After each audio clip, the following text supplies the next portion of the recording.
નમસ્કાર ખેડૂત મિત્રો, હું રમેશ રાઠોડ, વિષય નિષ્ણાત પાક સંરક્ષણ કૃષિ વિજ્ઞાન કેન્દ્ર ગીર સોમનાથ. ખેડૂત મિત્રો, આજે એક નવા જ પાકની વાત કરવી છે અને આમ તો આપણે ખેડૂત મિત્રોને જ્યારે મળતા હોય ત્યારે જુદા જુદા પાકોની વાત કરતા હોઈએ. આજે આપણે જે આવ્યા છીએ ગીર સોમનાથ જિલ્લાના ગીરગઢા તાલુકાનું સોનપરા ગામ છે અને સોનપરા ગામની અંદર મારી બાજુમાં જે ખેડૂત ઊભા છે આમ તો પ્રગતિશીલ ખેડૂત છે અને નવા પાકોની ખેતીનું સાહસ કરવાવાળા ખેડૂત છે. હું એમને છેલ્લા 10-12 વર્ષથી જોઉં છું.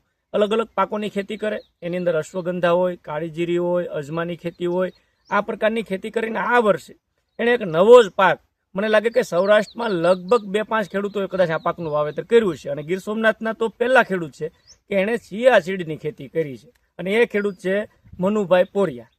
મનુભાઈ પોરિયા આમ તો કૃષિ વિજ્ઞાન કેન્દ્ર, અંબુજા ફાઉન્ડેશન અને BCI પ્રોજેક્ટ એટલે કે બેટર કોટન ઇનિશિયેટિવ નામના પ્રોજેક્ટ સાથે પણ અમારી સાથે વર્ષોથી જોડાયેલા છે.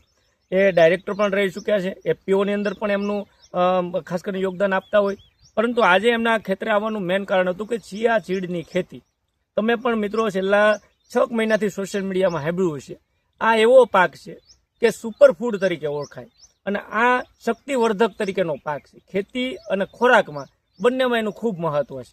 એની અંદર કેલ્શિયમનું પ્રમાણ હોય, વિટામિન હોય, એન્ટીઓક્સિડન્ટ હોય, આ પ્રકારના અલગ અલગ તત્વો ખાસ કરીને હાડકાની મજબૂતી માટે, હૃદયના સ્વાસ્થ્ય જાળવવા માટે, વજન ઘટાડવા માટે, એટલે આ બધા જમાં આ પાકનું ખૂબ મહત્વ છે ને આ પાકના આના બિયારણ એટલે કે આનું બીજ વપરાય છે. તો વધારે માહિતી આપણે મનુભાઈ પાસેથી જાણવી છે. મનુભાઈ, પહેલાં તો એ મને કહો, આ એક ચિયાસીડ એક નવો જ પાક આ વર્ષે મને લાગે ગીર સોમનાથમાં પહેલા ખેડૂત તમે હશો. સૌરાષ્ટ્રમાં પણ કદાચ મારા ધ્યાન મુજબ 4-5 ખેડૂતોએ આ ખતરો કર્યો છે. તમને ક્યાંથી ખબર પડી કે આ ચિયાસીડ વાવવું જોઈએ અને બીજા પાક કરતાં આ પાકની અંદર ફાયદો રહે? હું એવું નવું 7-10 વર્ષથી વાવું છું. આ વખતે મેં એક વિડીયો જોયા અને પછી મને એવું થયું કે આ આપણે અખતરો જ કરવો છે, જે થવું થાય. એટલે એમ કરીને મેં સુરતની પાર્ટી થ્રુ બિયારણ મગાવ્યું. 2 કિલો, વીઘામાં 1 કિલો વાવવાનો. આમ તો 800-850 ગ્રામ જ એનો મૂકીને વાવવાનો હોય, પણ મેં પછી મશીનથી વવરાવી દીધો. 2 કિલો 1 વીઘે 1 કિલો ઉતારી દીધો અને આ રીતનો મારો પાક થયો. મારે નિંદામણ કરવું નથી પડ્યું.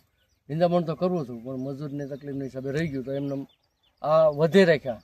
આ 5 દિવસમાં ઉગી ગયા અને પછી એની વૃદ્ધિ થવા માંડી એટલે ખડ બધું. બીજું મનુભાઈ કે આ ચિયાસીડ તમે વાવ્યું તો બિયારણનો ભાવ શું હતો? એટલે વીઘા દીઠ 1 કિલો બિયારણ તમે કીધું 16 વીઘામાં, તો બિયારણનો ભાવ શું હતો? અને બીજું કે આની અંદર તમે બીજો કોઈ ખાતર, બિયારણ સિવાય ખાતર, દવાનો કેટલો ખર્ચો અંદાજિત વીઘે કર્યો છે? નહીં, મેં બિયારણ તો 1000 રૂપિયા કિલો આવ્યું છે મારે.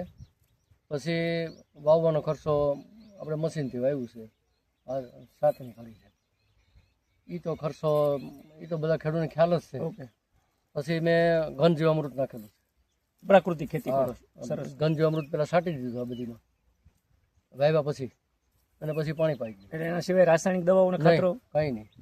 તો મિત્રો, મનુભાઈ જેમ કીધું એમ તો પ્રાકૃતિક જીવામૃત પાયું છે. જીવામૃત અને ઘન જીવામૃતનો ઉપયોગ કરેલો છે. આકડાનો બોળાનો ઉપયોગ કરેલો બોળો પાયો છે મેં. તો કહેવાય કે 1 વીઘાની અંદર 1000 રૂપિયાનું બિયારણ વાવવાનો ખર્ચ આપણે વીઘા દીઠ કદાચ 500-700 રૂપિયા ગણી લઈએ. નિંદામણનો ખર્ચ, એના સિવાયનો જે બીજો અન્ય ખર્ચ છે એ આની અંદર નથી. આ ખેતીની અંદર ખૂબ ફાયદો છે. બીજો કે પ્રશ્ન છે લો એ મનુભાઈ કે આનું અંદાજિત ઉત્પાદન વીઘે કેટલું આવતું છે ને ભાવ બજારની અંદર અત્યારે શું સામાન્ય હોય? નવો છે બજાર તો અત્યારે 170 થી 180 રૂપિયા કિલોના 1 કિલોનો ભાવ 1 કિલોનો ભાવ છે. એટલે મારે ગણતરી 240-250 કિલો ઉતરશે વીઘે 250 કિલો પેલું વેલું છે, પણ એ તો પાકો 250 કિલો તો ઉતરશે. સામાન્ય રીતે આ વર્ષે થોડુંક વિષમ પરિસ્થિતિ હતી, માવઠાના વરસાદો પણ છે. તમે કીધું વાવેતર પણ તમારે ઘણું મોડું છે, છતાં પણ જો 200-250 કિલો વીઘે એવરેજ ઓછામાં ઓછા આ ઉતરે અને ભાવ 170-180 રૂપિયા જનરલી હાલતા હોય, તો મને લાગે કે આ ખેતીમાં ફાયદો ખરો. તમે કીધું બીજો ખર્ચ નથી અને આયુર્વેદિક દ્રષ્ટિએ આનું ખૂબ મહત્વ છે. જો ભવિષ્યમાં આ ખેતી ખેડૂતો કરતા થાય તો તમે સામાન્ય રીતે બીજા ખેડૂતોને શું કહેશો કે આ ખેતી કરવી જોઈએ તમારા અનુભવ પ્રમાણે? આ ખેતી કરવી જ જોઈએ. આમાં બીજો તો રાસાયણિક દવા તો મેં જરા પણ આપી નથી. એ કોઈ પણ પાડોશી પણ કહી દે, એ પણ મેં નથી આપી જરાય. તો મિત્રો, ખાસ કરીને આજે આપણે જે સોનપરા ગામની અંદર પોરિયા મનુભાઈને જે મળ્યા, મેં કીધું એમ એ અલગ અલગ પ્રકારની ખેતી કરવા ટેવાયેલા છે, તો તમારે પણ અખતરો કરવો જોઈએ. અને આ ચિયાસીડની ખેતી આવતા દિવસોમાં આપણા વિસ્તારની અંદર પણ થાય અને વધારે ખેડૂતો કરી અને એનું માર્કેટિંગ તરફ આગળ વધે.